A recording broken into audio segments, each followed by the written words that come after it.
Mga kabiguan ni Cynthia Avillar. Si Cynthia A. Villar, isang kilalang tao sa politika ng Pilipinas, ay may mga kontrobersya at hamon sa kanyang karera. Tingnan natin ang ilan sa kanyang mga kilalang pagkukulang. Madalas na nagdulot ng backlash ang mga pahayag ni Villar sa publiko.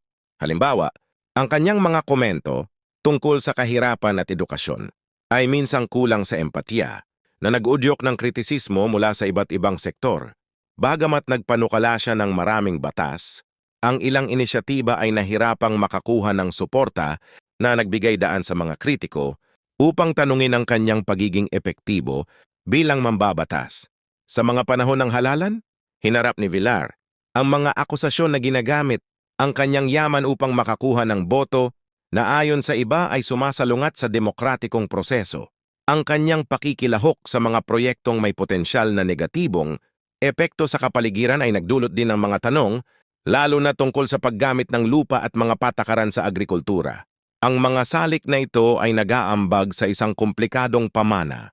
Habang mayroon siyang mga taga-suporta, marami ang nakikita siyang hiwalay sa karaniwang mamamayan. Ano sa tingin mo? I-comment mo sa ibaba. Mag-subscribe para sa higit pang mga impormasyon.